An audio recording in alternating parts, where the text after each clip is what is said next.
Por outro lado, se tudo isso não eliminou uma esquerda partidária e social, como o PSOL, o PSTU e o PCB, e os esforços para unificar organizações sindicais e populares independentes e combativas e para ocupar espaços parlamentares, isto ainda ocorre sem visibilidade e representatividade suficiente para colocar em questão esta relação de forças mais geral.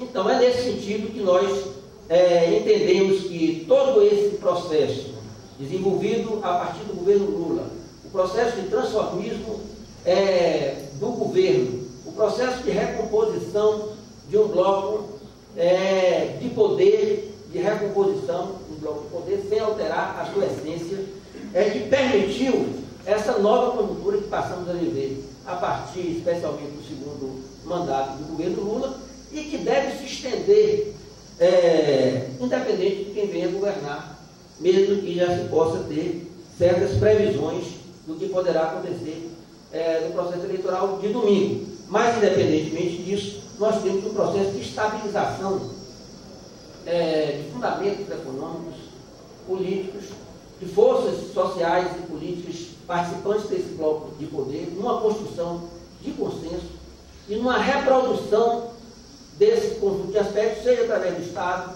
seja através da sociedade civil burguesa, seja através das organizações mais importantes da sociedade civil ligada aos trabalhadores dos setores populares, seja através do conjunto dos organismos midiáticos.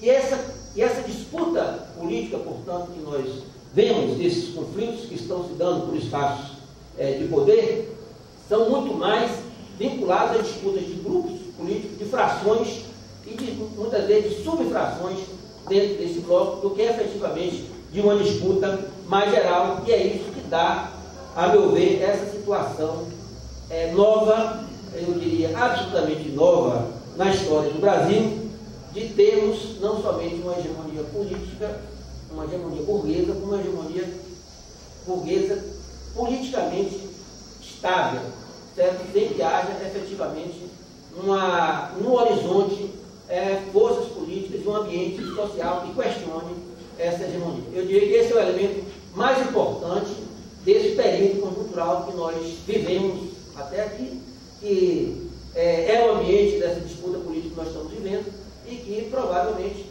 será um ambiente dos próximos anos, independentemente de quem venha ganhar essas eleições. Muito obrigado.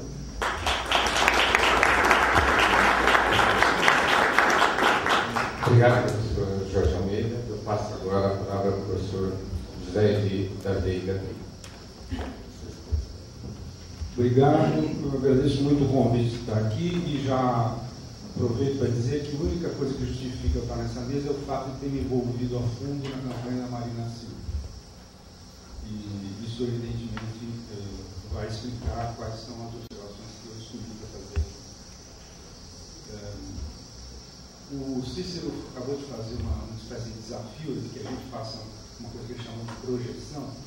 Eu confesso de antemão que acho muito difícil fazer qualquer projeção, principalmente porque as duas coligações que passaram para o segundo turno são demasiadamente heterogêneas e se entenderam de uma forma tal que fica praticamente impossível saber responder coisas básicas sobre o que o vencedor faria no início do governo.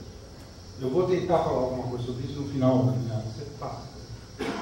Eu vou dividir em 3 pontos, e nesse último ponto, que é mais sobre questões programáticas, eu vou tentar, então, falar um pouco quais seriam os meus palpites a respeito do que mais provável que seja a Dilma fará no primeiro ano do governo.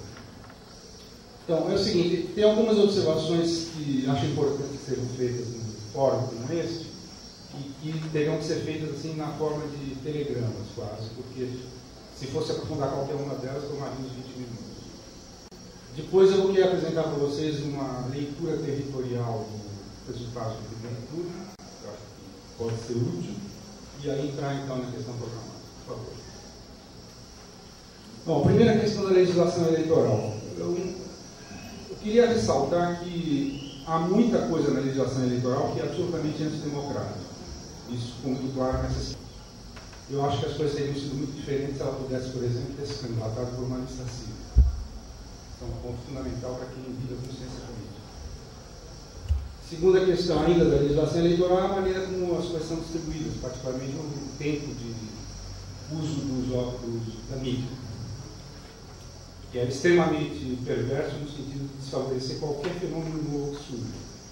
Nesse sentido, muito parecido com outros sistemas políticos que fizeram praticamente regras que condenam, é quase impossível que uma terceira força apareça. Uma coisa que foi agora rompida no caso da Grã-Bretanha, tendo obrigado os conservadores a fazer essa coalizão estranha com os liberal-democratas, mas é uma coisa muito rara que acontece quando o sistema é dessa forma. E a mesma coisa acontece aqui. Sobre as pesquisas, eu acho que essa eleição, outras já tinham mostrado, mas essa deixou muito claro que os institutos de pesquisa no Brasil estão absolutamente obsoletos e que realmente é uma coisa muito séria. Principalmente por eles continuarem fazendo as pesquisas com a metodologia das cotas e a maioria deles traçando essas cotas com base num censo de 2000. O Brasil mudou muito em 10 anos e eles continuam usando o censo de 2000. O Datafolha fez um ajuste, mas continua usando cota e continua, inclusive, usando metodologia de ponto de fluxo em vez de domicílio, o que leva ao erro que eles cometeram na previsão do primeiro turno, mesmo nas vésperas do primeiro turno.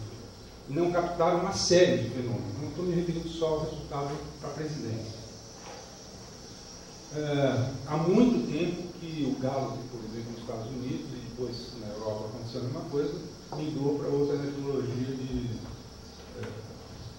amostra aleatória.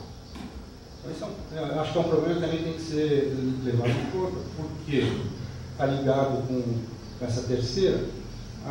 O acompanhamento que eu pude fazer, eu insisto com vocês o seguinte, eu acho que tem muita coisa ainda a ser descoberta a respeito do primeiro turno. E são coisas mais seguras de serem pesquisadas do que a gente fazer projeção sobre o que vai acontecer no ano que vem. Quando isso eu vou tentar depois. Mas no caso aqui é uma coisa muito interessante, eu não sei se vocês estão acostumados com uma ferramenta muito interessante que tem no Google, chama Google Insights, que é o que permite você ver o que as pessoas estão procurando no Google. E se puser Marina Silva no Google Insights, sai um gráfico incrível, porque o interesse pela Marina ele é praticamente idêntico, ele quase não se mexe, numa faixa muito baixa. É impossível copiar o gráfico de lá, por isso que não está aqui, senão eu teria mostrado. Até o debate da Globo, uma semana antes da eleição. No dia seguinte do debate da Globo, fica praticamente uma linha vertical. O interesse em procurar Marina Silva no Google foi multiplicado por mais de 10 no dia seguinte do debate da Globo. Que é o único debate, na verdade, que tem audiência em geral, que é o último, não é só porque é da Globo. O que significa também que um pouquinho mais de tempo de eleições também mudaria o quadro. O resultado já foi surpreendente de ter chegado a aproximadamente 20%, teria sido mais se não houvesse essa dificuldade de enfrentar, inclusive, pesquisa sistematicamente dizendo que ela tinha menos de 10%, depois praticamente o tempo todo da campanha eleitoral. Os resultados, acho que é importante também chamar a atenção que a Marina teve quase 20 milhões de votos e o PV não teve 5 milhões. É difícil dizer quanto que o PV teve, porque você tem que pegar ou para deputado federal ou para deputado estadual e é impossível saber qual que é a superposição dessas duas votações. Mas, de qualquer jeito, o resultado foi idêntico às eleições anteriores. Não teve, em termos de deputados federais eleitos, acho que tem variação de 14 para 15, coisa assim. E quando a gente olha o mapa da votação, em geral, os que tiveram mais sucesso, não é a regra, os que tiveram mais sucesso, os candidatos do PV, são pessoas que fizeram uma política muito parecida com o que poderiam fazer em qualquer outro partido e que não tem a característica de serem, não só não têm identidade com a Marina, mas não são sequer deles. E insistir nessa questão do cabo eleitoral, que eu não sei, eu até vindo para cá no carro com um colega, eu perguntei se ele sabia qual a origem dessa expressão cabo eleitoral, porque eu fiquei com a sensação porque o papel do cabo eleitoral nas eleições é muito mais importante do que normalmente se atribui a ele hoje. A gente fica muito com a impressão de que televisão, diminuiu o papel do cabo eleitoral. Alguns dados que eu vou mostrar em seguida reforçam essa tese, mas eu queria citar um caso específico, que foi o fenômeno Aloysio Nunes, senador de São Paulo. Em pouquíssimos dias, a mudança que houve no quadro, e ninguém vai conseguir explicar isso dizendo que só foi uso do mídia. Foi uma articulação aparentemente muito inteligente e de exploração da mídia com uma rede de cabos eleitorais que é uma coisa ainda a ser pesquisada. Pode passar. Bom, eu uso uma tipologia, isso aqui eu não vou ter tempo de explicar, mas é o seguinte, a regra que normalmente se usa no Brasil, o critério que se usa no Brasil para separar o Brasil urbano do Brasil rural, decorre de uma medida, de um decreto-lei do Getúlio durante o Estado Novo, que é uma coisa que não tem paralelo no mundo inteiro, é uma jabuticaba mesmo, e é incrível que os pesquisadores ainda continuem sendo tão enganados por essa coisa. Quando vocês olham no IBGE o que é urbano e o que é rural, é totalmente falso, não faz sentido nenhum, com nenhuma comparação internacional, e por isso, por uma série, passamos anos discutindo isso, principalmente os ruralistas, como eu, e eu cheguei a uma tipologia que eu não vou ter tempo de explicar aqui os critérios, mas que basicamente cruza a localização do município, a densidade demográfica e o tamanho. E aí eu tentei jogar a votação dos votos válidos do primeiro turno, e só para explicar o que dá, porque normalmente a gente está acostumado a fazer só a dicotomia urbano-rural, e na verdade esses estudos mostraram que existe um meio de campo aí, que a gente, entre aspas, chama de urbano, então o eleitorado ficaria distribuído mais ou menos nessas proporções, quer dizer, o Brasil rural seria de 25%, só muito próximo do que dá o resultado do IBGE, mas com critério completamente de divisão não vai ser minoritário, e o Brasil realmente inequivocamente urbano, 64% da população. Então isso eu estou mostrando preliminarmente, que agora eu vou jogar os votos válidos de cada candidato, por favor. Então, em primeiro lugar, que chama muita atenção é que a Dilma teria vencido com larga vantagem no primeiro turno se dependesse só do Brasil rural. Do meu ponto de vista, as explicações para isso começam no fato de que esse voto no Brasil rural ele é altamente determinado pelos vereadores, prefeito e vice-prefeito, que são, mesmo por menor que seja o município, mesmo que o município tenha 1000 habitantes, para não dizer 1000 votantes, ele vai ter 9 vereadores e um prefeito e um vice-prefeito, que são 11 políticos profissionais pagos por nós todos para fazer política o ano todo, 24 horas por dia. Então, o grau de influência que eles têm na formação de voto nesses municípios é imenso. E vai diminuindo conforme você chega no Brasil urbano e nas metrópoles, evidentemente. Então, isso se explica muito pelo fato da coligação, do meu ponto de vista, PT-PMDB. Porque os dois partidos hoje são bastante capilarizados, todos eles, tanto um quanto o outro, tem muitos vereadores e prefeitos, etc. E se é isso o determinante, qualquer outra candidatura que não tenha o mesmo grau de capilaridade nos municípios, nesse Brasil rural, tem uma parte de uma desvantagem, antes, inclusive, de começar a campanha eleitoral. Porque o vereador do município como esse, para garantir a sua sobrevivência política, ele não vai esperar começar a campanha eleitoral para se definir. Além disso, tem um outro fenômeno, evidentemente, que é o fato de que o governo federal progressivamente vem tendo uma relação muito direta com os municípios, passando ao largo dos estados, os governos estaduais, e grande parte dessas políticas novas, ou pelo menos políticas rearrumadas do governo Lula, como é o caso, inclusive, o mais falado, a Bolsa Família, mas está longe de ser único. Alguns deles começaram, inclusive, no governo Fernando Henrique, e não são tão mencionados, como era o Fundef, a estrutura mesmo da repartição com o Fundo de Participação dos Municípios, tudo isso está fazendo com que, ou fez já, com que nas últimas décadas os municípios tenham uma linha direta com o governo central, com o governo federal, e a influência do governo federal sobre esses municípios passou a ser de outro caráter. Além disso, no segundo governo Lula, uma das principais estratégias que foram montadas em termos de comunicação, principalmente depois que o Franklin foi para lá, foi justamente de uma estratégia de utilizar muito as mídias locais, jornais, rádios, etc. E isso também reforçou a possibilidade. Então, não acho que tenha nenhuma surpresa nesse resultado da Dilma de ter perdido feio no Brasil urbano e uma vitória muito expressiva no Brasil rural. O Serra é absolutamente homogêneo, a votação dele, não tem praticamente diferença nenhuma, significativa. E aqui aparece, evidentemente, o contraste com a Marina. Você falou perdido feio? Hã? Você falou perdido feio no Brasil urbano? No sentido de que ela Deu um número aí.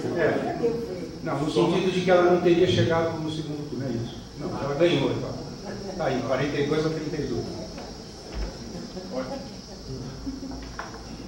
O grande desafio para a candidatura Dilma era vencer no primeiro turno. Não era ganhar, era ganhar no primeiro turno. Mas quem não entendeu isso não entendeu nada. A Marina tem um perfil de voto exatamente inverso. Mas o que mais me chama a atenção é como é que ela conseguiu ter quase 10% no Brasil rural, tendo em vista todos os argumentos que eu dei.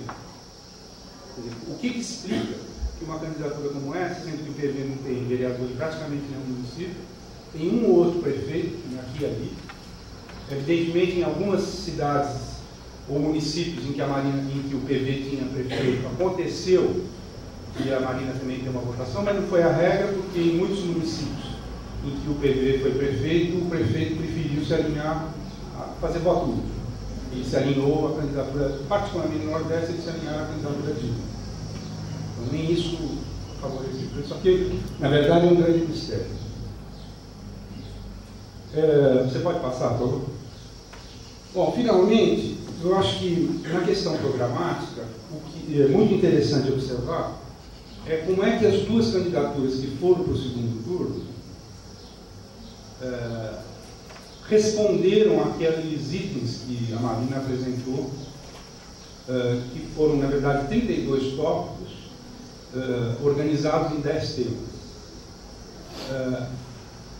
Não vou ter tempo de pegar isso e dizer como é que cada candidato respondeu, mas eu vou dizer para vocês basicamente o seguinte: as respostas foram, de certa forma, idênticas. Embora a resposta que foi da Dilma e que foi assinada pela Dilma seja muito mais razoável em termos das justificativas e do cuidado que foi tomado em dar as respostas, enquanto que a resposta do candidato Sérgio foi assinada pelo Sérgio Moro e dá a impressão de um texto feito às pressas, foi passado por fax, publicado desde. Mas teve conversas, e os relatos sobre essas conversas, que foram, no caso da Dilma foi com o Marco Aurélio, e no caso do Serra foi com o Aloysio e com o Chico Graziano, isso tudo permite compor um quadro muito claro, que é o seguinte: no fundamental, não houve nenhum ponto, nenhum tópico que um tenha aceito e o outro não. O que eles aceitaram tudo foi exatamente a mesma coisa. O que eles rejeitaram é surpreendentemente, chocantemente, eu diria, igual. Por exemplo, eu destaco só uma aqui, que é o seguinte: um dos tópicos era dizer o seguinte: vamos parar de fazer termoelétrica com óleo diesel. Considerado por exemplo, pelo Rogério Cerqueira, de física, pode ser uma referência nessa área, como um crime de lesa humanidade. Os dois deram respostas um pouco diferentes na maneira de justificar, mas os dois disseram que vão continuar fazendo termoelétrica a óleo diesel. Para dar um exemplo do que eu acho mais próximo, eu tenho mais 3 minutos. A outra questão que é mais interessante, evidentemente, aí teria muito pano para manga, é uma das poucas coisas que saíram nos jornais sobre o programa da Marina, que foi esse artigo do Vladimir Sapato, nosso colega do Departamento de Filosofia, em que ele, usando um filme recente que chama Wall Street, que parece que tem um empresário verde, no mercado financeiro americano, assim, eu não assisti o filme, ele faz várias constatações. O seguinte: primeiro, que o programa da Marina teria sido o mais liberal, programa econômico, e que isso estaria compondo um novo centro e que estaria aí um fenômeno chamado bolha verde. Eu não vou, evidentemente, ter tempo agora de tratar disso como deveria, mas eu disse o seguinte: eu liguei para o Vladimir para perguntar para ele onde é que ele achou o programa econômico mais liberal. E constatei no telefonema que, assim, na verdade, ele não tinha lido o programa, que está aqui. Eu acho que isso é quase um dever todo mundo ler. E que ele tinha simplesmente se baseado no fundo noticiário, que dizia que o Eduardo Giannetti apoia a Fernanda Lamarina, por isso só poderia ser liberal. Tem várias razões pelas quais eu acho absolutamente duvidoso que você conclua a respeito de um programa porque alguém apoia. Eu reli, depois desse artigo, e me preparando para vir para cá, o programa, não achei absolutamente nada, inclusive na parte especificamente econômica, que pudesse ser classificado de liberal, a não ser que, por exemplo, e aí eu entro um pouco nas projeções, que foi pedida pelo Ciro. O Brasil tem um problema sério em relação aos gastos públicos correntes. Seja quem for eleito, provavelmente vai ser a Dilma, vai ter que usar o primeiro ano do governo, porque o segundo já tem eleição no mundo. Ela vai ter que usar o segundo para enfrentar essa questão. Como que ela vai conseguir enfrentar? Não sei. Se o principal conselheiro dela for o Delfim, vai ser feito exatamente aquilo que está proposto no programa da Marinha. E se fosse o Serra, ia ser a mesma coisa. Ou seja, nem tem essa perspectiva, que sim seria muito liberal, de fazer cortes de gastos. Atualmente, seria totalmente irracional fazer qualquer corte de gastos. Agora, alguma regra tem que ter, em termos de futuro, sobre como é que os gastos correntes vão continuar crescendo relativamente ao PIB. E a proposta básica, que foi só a Marina que fez, até porque os outros nem têm programa, esses 13 pontos que a Dilma apresentou esses dias, não dá para chamar de programa. E o Serra se recusou até o fim agora de apresentar um programa. No programa da Marina, uma das propostas econômicas, que eventualmente alguém poderia considerar liberal, é que está proposto o seguinte: que haja uma regra daqui para diante de que os gastos públicos correntes só aumentem metade da taxa que for um aumento. Se isso é neoliberal, então provavelmente o programa é liberal. Do meu ponto de vista, esse é um equívoco tremendo.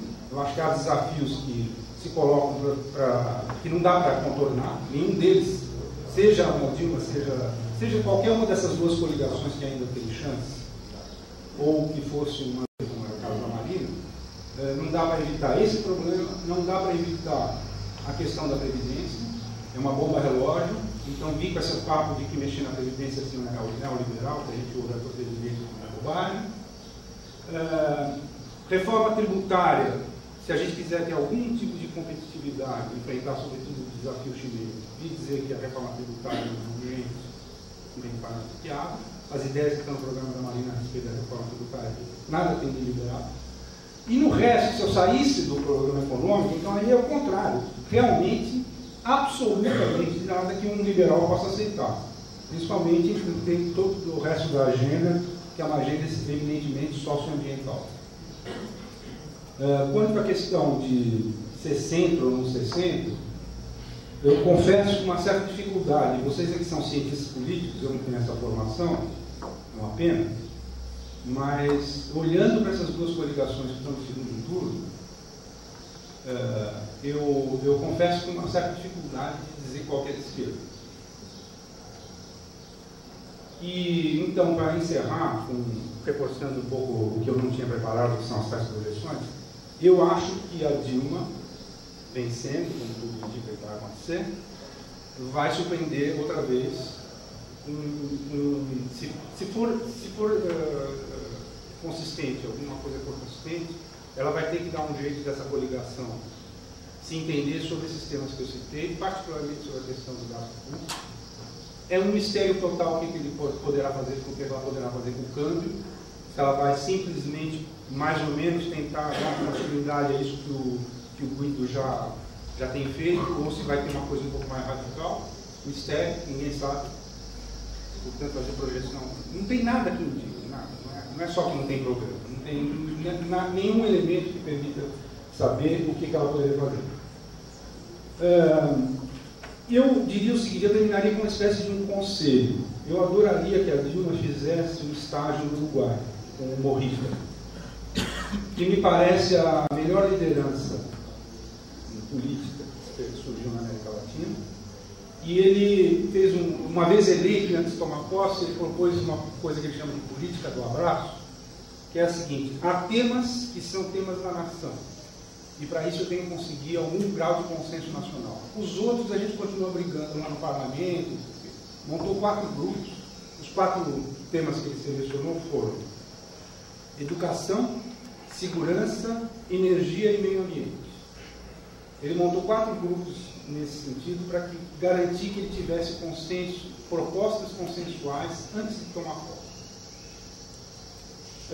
E as outras questões ele deixou para o jogo democrático, parlamentar, normal, etc. Mas houve uma tentativa de conseguir uma espécie de frente nacional não obtida nas urnas, porque não foi isso que aconteceu na eleição, mas que há a possibilidade de ser obtida em seguida.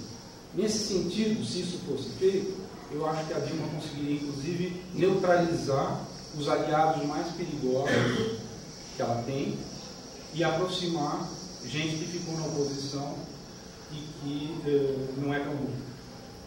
E aí, nesse sentido, o Brasil provavelmente poderia... Em alguns, eu não sei se as questões que ela deveria escolher são as mesmas 4 que ele escolheu, mas se fossem outras, pelo menos que em algumas questões pudesse ter um avanço, um apoio muito maior do que essa tal base de apoio que é formada basicamente, como vocês sabem, pela força que tem no Nordeste, o Sarney, o Renan, etc. É isso que